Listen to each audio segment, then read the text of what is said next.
Welcome to the Pyramyd Insider, friends. My name's Tyler Patner, and today we have the Crosman 3622 in for review, obviously 22 caliber. Here we go, let's dive in.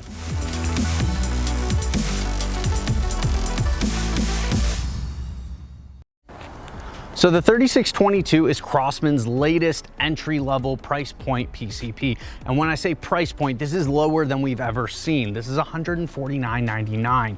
And that's because it is a no-frills design. We'll get into the details here in just a second, but just know that this is meant to be the very starter PCP, your entry point if you're not already in. And we'll talk about why that is now. So starting at the front of the gun, and we do have a hooded front sight. Now this is a little plastic muzzle piece that the front sight resides on. You can see it there. The hood does remove if you prefer to just run it that way. You can certainly do that, and just slides back on like so very easily. Full steel rifled barrel here. I believe it's a 22-23 inch barrel, something like that, and 22 caliber only, no 17 caliber option at this point in time. And just under that, we do have a male quick disconnect fitting with a little rubbery cover there that is kind of locked on, so you're not going to lose it or anything like that, but keep dust and debris out for you.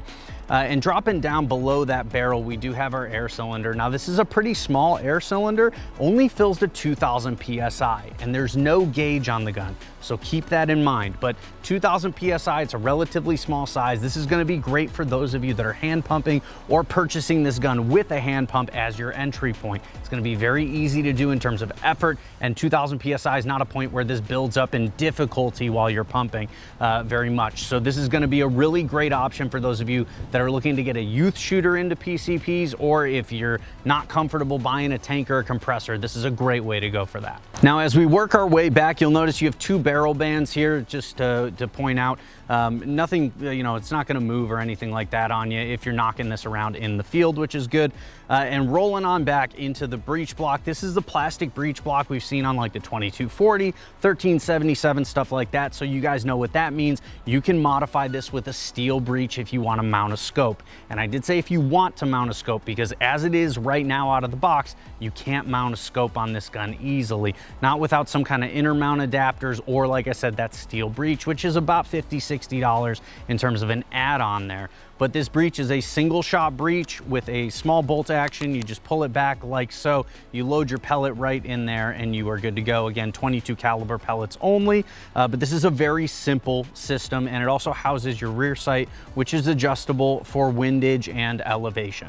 Another thing to point out about that rear sight, you do have two different apertures on the rear that you can use. I've got it set up with this peep sight aperture here, just a hole in the back, but you can actually take this off, flip it around, and use a traditional kind of notch and groove system if that's what you prefer for sighting. But of course, I think most folks in the PCP game are probably buying a PCP for a little bit more precision work, which means you might want to consider that steel breech. Yes, it's an additional cost, but it will allow you to mount a scope easily onto an 11mm dovetail, and the steel is going to be a little more rigid versus the plastic that we have here. And last but not least, when we're talking about the breech, you can decock the gun. So now that we've cocked the action here, we're just going to hold that tab back, that bolt action. We're going to take the gun off safe and pull the trigger. Now you see that slide forward, you are good to go, and then we can put it back on safe, and we're all set and safe there. The trigger is actually pretty solid. This is pretty standard Crosman trigger stuff. This trigger is not too bad, and is going to be very familiar for you. Very similar to the Discovery trigger of years past. The only other thing to note here at the back of the gun, outside of that cross bolt safety, is a hammer spring adjustment. So if you do want to play with the power of this gun, you can do that within reason. They rate the gun at 700 feet a second. My assumption is that's with like a 14 grain pellet or something like that. Of course, we'll put it over the chronograph and find out. And it's about 25 shots per fill is what they tell you out of the box. Again, we will test that and see. But just know that it does have a hammer spring adjustment with an Allen key if you want to play with that power or your shot count, because of course if you increase the hammer spring tension, you're hitting that valve harder, you're going to use more air, which means less shots but more power. Or if you want to go the other way, of course, you're going to get more shots at a lower power. Just something to keep in mind. So a little bit of adjustability on this 3622. And last but not least is the stock. Now 3622, many of you will be familiar with the 362 multi-pump. This is basically the same stock without the separation right here for your pump arm. So it's a synthetic stock, very lightweight. This gun comes in at like 36 inches and under 4 pounds. Extremely lightweight, but a very solid stock. This is a nice polymer design. You've got a slight raise on the cheek piece on both sides, so ambidextrous as well, rubber butt pad, of course. It's pretty comfortable, definitely made with a younger or smaller shooter in mind, but you're not gonna have any problems fitting this if you are a older shooter or full-sized grown adult. This should work for pretty much everybody just fine. All right, now that we've gotten the details, the boring stuff out of the way, let's head into the range and see what the 3622 can do.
All right, friends, we went through our normal battery of testing here as far as pellets go with the 3622 at 25 yards with the open sights.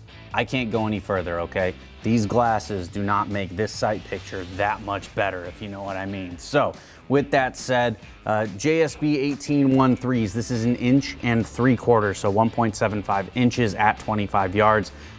Not amazing by any stretch. We had similar luck with the JTS 18-1s, again, 1.75 just sideways versus more vertical with the JSBs. And that was pretty much the story with the vast majority of pellets that we tried. But JSB Hades, my friends, 3/4 inch, 5 shots at 25 yards with open sights. Personally, I cannot ask for any better than that right there. That's gonna be great for small game hunting, for target shooting, whatever. You get that sight dialed in and those JSB Hades are definitely the way to go, at least in our gun here. Let's put them over the chronograph and see at this current hammer spring setting what the 3622 is doing in terms of shot count. Remember, just a 2000 PSI fill, so I'm not expecting a huge shot count. And then of course we'll test the trigger and we will go ahead and put it next to the sound meter and see what it does there. All right, so from a 2000 PSI fill using the JSB Hades pellets that shot the best for us, the entire shot string is about 34 shots, and that is a pretty broad spread because remember guys, this is an unregulated PCP. So a low of 629 feet a second and a high of 671, an extreme spread of 42 feet per second overall. And that's about 15 foot-pounds, give or take. But what I want you to key on is the sweet spot. This is where the most consistent shots are in an unregulated gun's shot string. And that's from about shot 8 to shot 32 roughly. So that is a good number of shots right there within a 21 foot per second spread from 650 feet per second to 671, averages at 662 with just a 3.6 foot per second standard deviation. If you fill this gun to just under 2000 PSI, let's say 1800, 1700, somewhere in that area, you can expect about 25 very consistent shots down to just above 1000 PSI. But of course, if you want to fill to 2000 PSI and go all the way down to that 1000 mark, totally okay. Just know your most consistent stuff from about 1700 or so to about 1100.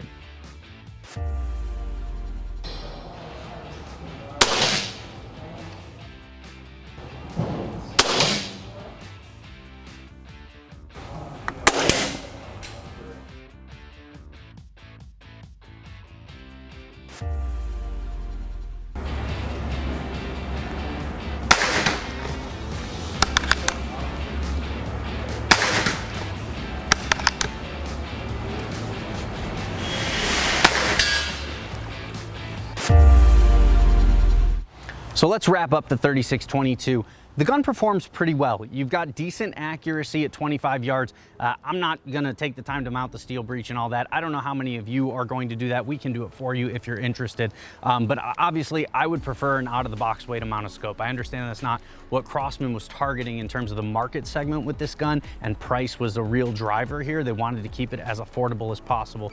But really, compared to some other stuff out there on the market, when you add that steel breech, I'm not sure, in my opinion, that this is the best option as far as affordable PCPs go, especially considering that even with that steel breech, it is still single shot. And once you factor in that cost, there are multi-shots in the market available that are similar in terms of price with that steel breech factored in. I do like the 2000 PSI fill pressure. Of course, because it's only 2000 PSI and a small cylinder, you're not gonna get a ton of shots, but 2000 PSI makes it super accessible for those of you hand pumping, or if you're buying a scuba tank or something like that that doesn't go all the way to 4500 PSI. There's a lot of positives here, and of course it's lightweight, super easy to use, and a very simple design overall. Personally, I would have liked to see a pressure gauge, just because as a PCP guy, having no gauge is a little bit of a difficulty, especially for new users to deal with. But in general, the gun performs pretty well for what it is. For $150 PCP, if you want short range pest control or just general target shooting for maybe a young person in your life or something like that, something you can knock around, this is definitely something you should consider. But like I said, if you're looking to get a scoped gun, more precision, you want multi-shot, obviously it's gonna cost you a little bit more, and the 3622 isn't gonna be exactly the gun for you. But like I said, as a starter piece, which is what this is made for, it's not a bad option at all. And like I said, something you should consider if you're looking to break into the PCP market. Thanks for joining us today for the Insider. I'm Tyler Patner. Don't forget to like, comment, subscribe, and we will see you next time.